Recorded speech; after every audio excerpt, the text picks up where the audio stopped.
বিসমিল্লাহির রহমানির রহিম। আজকে শাখা বালিকা উচ্চ বিদ্যালয় কর্তৃক আয়োজিত নবম শ্রেণী মায়েদের শিক্ষার্থীদের মাদেরকে অভিভাবকদেরকে আমরা ডেকেছি বিশেষ কারণে। এই অনুষ্ঠানে আমাদের মাঝে উপস্থিত আছেন অত্র বিদ্যালয়ের সম্মানিত সহকারী প্রধান শিক্ষক স্যার জনাব তমদুর রহমান সহ সকল শিক্ষক শিক্ষিকা বৃন্দ এবং তৃতীয় শ্রেণী চতুর্থ শ্রেণীর কর্মচারী বৃন্দ এবং অভিভাবক অভিভাবিকা বৃন্দ এবং আমার বিভিন্ন শ্রেণী মায়ের সবাইকে স্টাডিবাদে জানাই সালাম, আসসালামু আলাইকুম ওয়া আদাব। আজকে আসলে আমরা নবম শ্রেণীর শিক্ষার্থী মাদেরকে ডেকেছি বিশেষ কারণে। কারণটা হচ্ছে নতুন কারিকুলাম। আমরা এর আগে পড়াশোনা করেছি, আমাদের অভিভাবকেরাও পড়াশোনা করেছে, অভিভাবকরাও পড়াশোনা করেছে, আমরা পড়াশোনা করেছি অন্য কারিকুলাম। এখন টোটালটাই নতুন। আগে ছিল 6, 7, 8, এবার নতুন করে আবার ক্লাস 9টাকে অ্যাড করছে। এখন এই কারিকুলামই চলবে। এখন এই কারিকুলামের উপরে আমাদের শিক্ষক শিক্ষিকা ওনাদের কিন্তু ট্রেনিং হচ্ছে। আজকে যে আমরা অভিভাবক এবং অভিভাবকদের ডাকছি, এটা কিন্তু ওই ট্রেনিং দিয়ে বলা হয়েছে বিধায় কিন্তু আমরা ডেকেছি।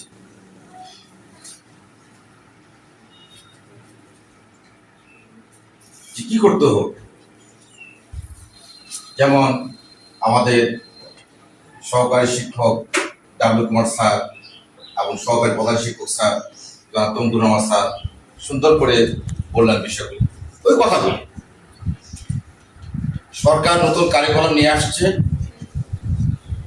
বিশ্বে অনেক দেশে এই কারিকুলাম এখন পরিচালিত হচ্ছে, কারিকুলামে লেখাপড়া হচ্ছে। আমাদের দেশ আর ওই আগের বাংলাদেশ নেই। আমাদের দেশ এই গণপ্রজাতন্ত্রী বাংলাদেশ সরকারের সম্মানিত আওয়ামী লীগের সভাপতি, মানবতার মা, মানস কন্যা জননেত্রী শেখ হাসিনা বারবার নির্বাচিত হওয়ার কারণে আজকে দেশটি এমন একটি জায়গায় নিয়ে গেছে, ভাবলে অবাক লাগে। হ্যাঁ, আমরা বলতে পারছি জিনিসপত্রের দাম অনেক বেড়ে গেছে, এটাও ঠিক আছে, কিন্তু আমরা বিভিন্ন উন্নয়নের দিক থেকে কিন্তু পিছিয়ে নেই। আপনার ব্রিজ বলেন, রাস্তা বলেন, বাড়ির টিউবওয়েল বলেন, স্কুল অবকাঠামো বলেন, মাদ্রাসা মন্দির থেকে শুরু করে হাসপাতাল থেকে শুরু করে এভরিথিং, বিদ্যুৎ থেকে শুরু করে শতভাগ বিদ্যুৎ বাংলাদেশে বাস্তবায়ন করেছে এই সরকার। এই কারিকুলাম কেন নিয়ে আসছে, আমি যেটা অবগত হয়েছি, ট্রেনিং আমারও হয়েছে 2 বার। আমাদের এই জনগোষ্ঠী বাংলাদেশের যে ভূখণ্ড, এই ভূখণ্ড অনুযায়ী আমাদের জনসংখ্যা আমরা অনেক বেশি। সেই অনুপাতে কিন্তু আমরা আসলে কর্মজীবনে যেতে পারছি না। এই কারিকুলামটা আনার একটাই কারণ, এটা বুঝতে পারতেছি, যারা এই কারিকুলাম পড়াশোনা করে কোনো কর্মে লিপ্ত হলো, যারা হতে পারলো না, তারা যেন এই কারিকুলাম শিখে, এই পড়ালেখা শিখে তার কর্মজীবন যে কোনো একটা কর্ম বেছে নিয়ে সেই দক্ষতা অর্জন করে সে যেন আয় ইনকাম করতে পারে, বসে যেন না থাকে। আমাদের সময় যে কারিকুলামে পড়ালেখা করেছি, যারা চাকরি করতেছি, যারা করতেছি না তারা আমরা মাঠে সবাই পড়ে আসছি। কিন্তু এই কারিকুলামের শিক্ষার্থীরা কেউ বসে থাকবে না। এই জন্য এই যে ডিম ভাজা নিয়ে কথা আসছিল, রান্না করা নিয়ে কথা আসছিল, বিভিন্ন কথা ছড়িয়ে গেছিল ইউটিউবে এবং ফেসবুকে। আসলে কারিকুলামের মধ্যে এই জিনিসগুলি আছে, আমাদেরকে করাইতে হবে। আমরা কেন করাচ্ছি? এই যেমন একটু আগে বললো স্যার 3টা খাত, একটা শিল্প খাত, একটা কৃষি খাত, একটা হলো সেবা খাত। কেন কারিকুলামের মধ্যে আসছে? আমরা শিক্ষার্থীদেরকে কৃষি কাজে নিয়ে যাব, তবে মাঠে একেবারে নিয়ে যাব না, দর্শনের জন্য আমরা নিয়ে যাব। মাঠে কৃষকেরা কাজ করবে, আমরা উপলব্ধি করব, আমাদের স্যারেরা সুন্দর করে তোমাদের বুঝিয়ে দিবে যে একটা ধান চাষ করতে গেলে প্রথম থেকে শেষ পর্যন্ত কি করতে হয় তার ধারাবাহিকতা বুঝিয়ে দিবে। হাসপাতালে নিয়ে গেলে কিভাবে সেবা দান করেন নার্সরা, ডাক্তাররা কিভাবে সেবা দান করেন এবং সিস্টেমটা কি, রোগীদেরকে কিভাবে শুয়ে দেওয়া হয়, তাদের চিকিৎসা কিভাবে প্রদান করা হয়, সবকিছু স্বচক্ষে তারা দেখে আসবে। এর পড়ার আর কোনো দরকার নেই, দেখলেই হয়ে যাবে।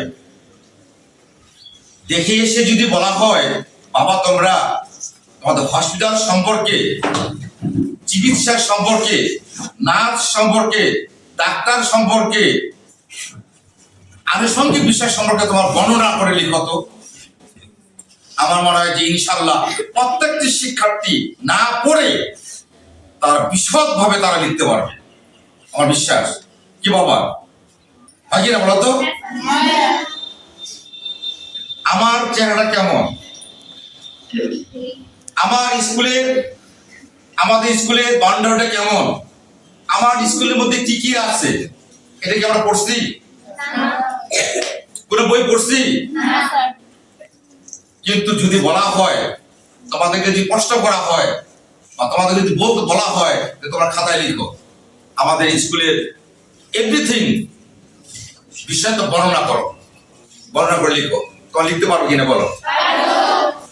আমরা পড়াইছি আমাদের স্কুলে এতগুলো বিল্ডিং আছে, এতগুলো টিন শেড বিল্ডিং আছে, এতগুলো নারিকেল গাছ আছে, এতগুলো ফুলের গাছ আছে, মাঠটা আমাদের সুন্দর, চতুর্দিকে বাউন্ডারি আছে, এত টয়লেট আছে, অমুক আছে তমুক আছে, পানি খাওয়ার যে ব্যবস্থা আছে, এই যে 3000 লিটারের যে পানির যে ট্যাঙ্কি বসানো হয়েছে, এই সবকিছু মিলে তোমরা বর্ণনা আগে লিখতে পারবে না? এইটাই হচ্ছে বাস্তবমুখী শিক্ষা, পড়ে নয় চোখে দেখে।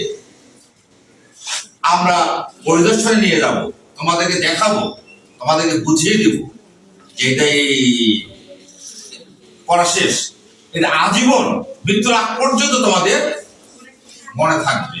কিন্তু আমরা যে কারিকুলামে পড়ে আসছি, 8টা সাবজেক্টের ক্লাস হতো, একটা সাবজেক্ট ক্লাসে পড়া না হলে 3 দিনও শার্ট খোলা যাইত না, এত মাইক কাকে বলে, কত প্রকার কি কি, তোমরা তো কিছুই দেখোনি, এখন জানোই না। কথা বোঝা গেছে? আমরা লাইন টু লাইন পড়ার চাপের কারণে, ক্লাসে পড়া দেওয়ার কারণে আমরা কি করি জানো? অনেক সময় যারা ভালোই, যারা দুর্বল তারা কি করে, কোন রকম করে স্যারকে পড়াটা দেওয়ার জন্য 8টা ক্লাসেই রাত জেগে পড়ে, মানে অগলে দেওয়া মানে বমি করে দেওয়ার মতো পড়াশোনা করে তারা স্কুলে যেত, যে স্যার প্রশ্নটা ধরলে আমি যেন উত্তরটা দিতে পারি, সেটা বুঝে হোক না বুঝে হোক। 80% তারা না বুঝে পড়াশোনা করে স্কুলে যায়। তারপর দিন আমি ক্লাসে গেলাম, বললাম আমি স্যার, আমি পড়া ধরাইলাম যে তুমি মুখটা বলো তো, যে পরিবেশ বলতে কি বুঝো, বলে দিলাম স্যার। তারপরে দিন তোমাকে যে জিজ্ঞাসা করা হয়, বলো তো তুমি যে কালকে স্যারকে উত্তর দিলা যে পরিবেশ সম্পর্কে স্যার তোমাকে প্রশ্ন ধরাইলো, তুমি আজকে বলো তো, ফর্ম নেই। তার মানে আমরা না বুঝে পড়ছি। ওই শিক্ষা এই শিক্ষার মধ্যে আকার জন্য পার্থক্য। এখন চোখে দেখে শিক্ষা, বইয়ে যতটা আছে আছে, এখন যা শিখবো আমরা চোখে দেখে শিখবো, যেটাতে আমরা বইয়ে পাবো না। তবে যে কোনো জিনিস আমাদেরকে দেওয়া হলে বা টিপস দেওয়া হলে তোমরা যেন সেই বর্ণনা লিখতে পারো সুন্দরভাবে লিখতে পারো, এই ধারণা কিন্তু আমাদের শ্রদ্ধেয় স্যারেরা বারবার ট্রেনিং করে এসে তোমাদেরকে আপ্রাণ চেষ্টা করতেছে এই নতুন কারিকুলামটা তোমাদের মাথায় ঢুকিয়ে দেওয়ার জন্য। তবে সময় লাগবে। আমরা তুমি কারিকুলামে পড়াশোনা করিনি, আমাদের স্যাররা করেনি, করছে কি করেনি, স্যাররা ট্রেনিং নিয়ে তোমাদেরকে শেখাচ্ছে, এই জন্য সময় লাগবে। এটাতে অধৈর্য হওয়ার কিছু নাই। এটা অত্যন্ত একটা ভালো একটা শিক্ষা ব্যবস্থা। গণপ্রজাতন্ত্রী বাংলাদেশ সরকার, মাননীয় প্রধানমন্ত্রী, তার মন্ত্রী পরিষদ সহ শিক্ষামন্ত্রী সহ সকলকে নিয়ে দেশের কথা চিন্তা করে বিশ্বের সাথে তাল মিলিয়ে চলার জন্য এই শিক্ষা ব্যবস্থাটাকে নিয়ে আসছে। এটা যখন আমরা বুঝে উঠবো তখন আমরা কিন্তু ক্লিয়ার হয়ে যাবো। এখন বুঝতে পারতেছি না বিধায় আমাদের কাছে কঠিন পাহাড় মনে হচ্ছে। আমি যে বিষয়টা পারবো না, যেমন ধরেন অঙ্ক আমি পারি না, ইংরেজিও পারি, যে বিষয়টি পারবো না ওই বিষয়টি বইটা দেখলে আতঙ্ক লাগে। আমি আমার ছাত্র জীবনের কথা বলতেছি তোমার এই কথার মাঝে, কিন্তু আমি ইংরেজি পারি না, ইংরেজি পড়া দিয়েছে, ইংরেজি বইটা বের করলে মনে হচ্ছে যে আমি অন্ধকার দেখতেছি আর সমস্ত শরীরটা মনে হচ্ছে চুলকাচ্ছে, বুঝি না। এখন সেটা কিন্তু নাই। এখন আমরা শিখতেছি, জানতেছি। এই যে পরীক্ষা হচ্ছে কত সুন্দর করে তোমরা লিখতেছো, তোমরা বই সার্চ দিয়ে বিভিন্ন ভাবে নিজের মেধা খাটিয়ে সুন্দর করে আমি খাতাগুলো তোমাদের দেখছি। মাঝে মাঝে তোমাদের পরীক্ষা হলে আমি আসি, পরিদর্শন করে দেখি কত চমৎকার করে বই আছে এক রকমের ধাঁচে, তোমাদের প্রশ্ন আসছে আরেক রকম ধাঁচে, তারপরও তোমরা খুব চমৎকার করে বর্ণনা লিখতে পারছো। এই জন্য আমি খুবই সন্তুষ্ট, এবং আমাদের স্যারেরা তোমাদেরকে যে কারিকুলামটা বুঝাইতে পারছে এই জন্য সকল ছাত্রকে আমি কৃতজ্ঞতা ধন্যবাদ জানাই।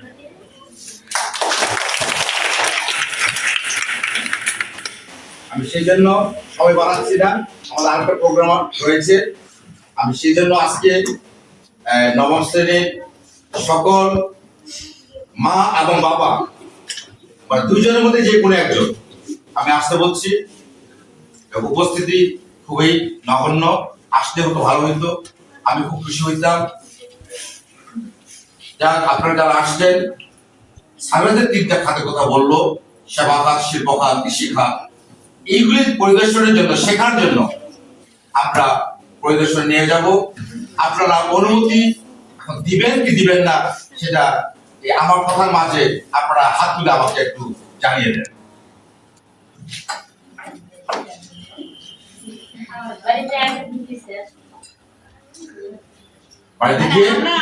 আমরা ম্যাডাম স্যার সবাই মিলে নিয়ে দেবো।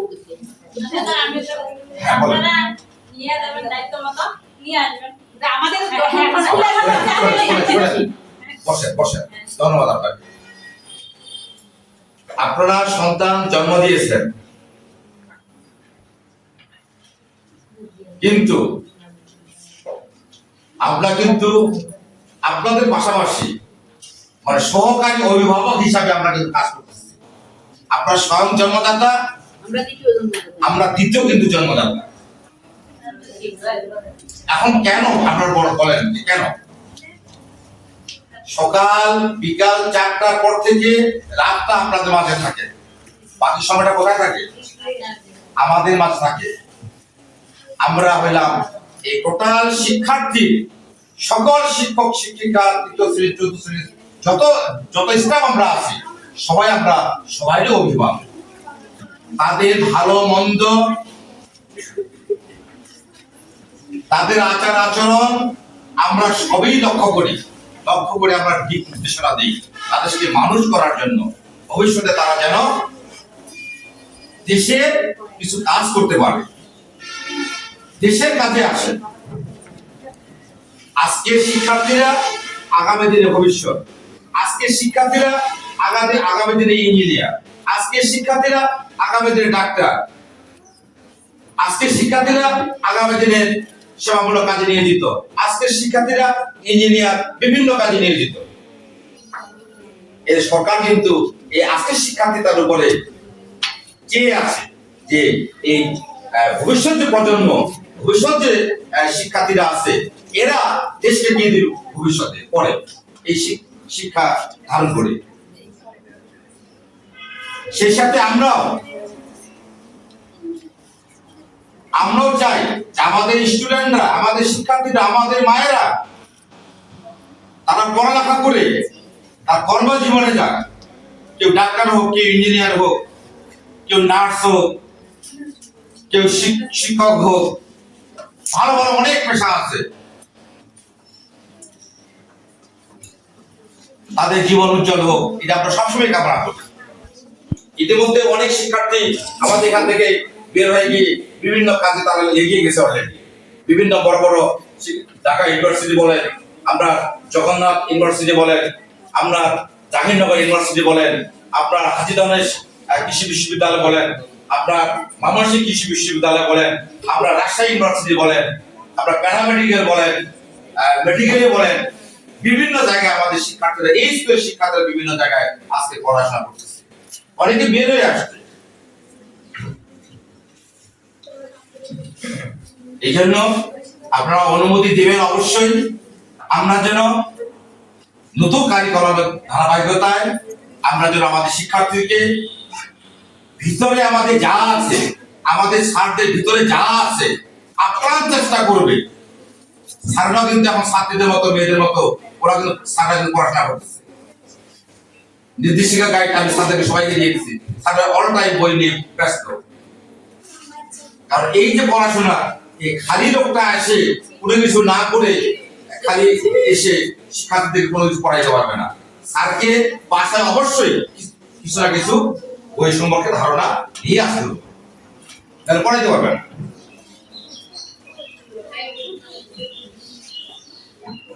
এই জন্য স্যাররা নিরলস পরিশ্রম করতেছে তোমাদেরকে একটা জায়গায় নিয়ে যাওয়ার জন্য। এই জন্য স্যারদের জন্য তোমরা দোয়া করবা, সকল স্টাফদের জন্য, শিক্ষক শিক্ষিকা, তৃতীয় শ্রেণী, চতুর্থ শ্রেণী কর্মচারী সবাই, সবার জন্য, আমার জন্য, স্কুলের জন্য, সবার জন্য। আমরাও সবাই সবার জন্য দোয়া করব। আমাদের বিভিন্ন শ্রেণী মায়েরা এবং অভিভাবক যারা আপনারা আসছেন, সবার জন্য আমরা দোয়া করব। আমাদের শিক্ষার্থীরা যেন সবাই ঝরে না পড়ে, এরা যেন এই শিক্ষা লাভ করে আগামী দিনে স্মার্ট বাংলাদেশ গড়ার লক্ষ্যে এরা যেন দেশের কাজে নিয়োজিত হয়ে যায়, এই আশা ব্যক্ত করে আমি আর কথা না বাড়িয়ে সবাই সুস্বাস্থ্য কামনা করে, স্কুল অনেকটাই এগিয়ে গেছে আগের তুলনায়। ছাত্র বালিকা এখন আপনার জেলা শিক্ষা অফিসারই বলেন, মাধ্যমিক শিক্ষা অফিসারই বলেন, আপনার উপপরিচালক মহোদয় রংপুর বলেন এবং বিজি মহোদয় বলেন, সব জায়গায় আমাদের ছাত্র বালিকা উচ্চ বিদ্যালয়ের নামটি সুস্পষ্ট ভাবে তাদের কাছে পরিচিত।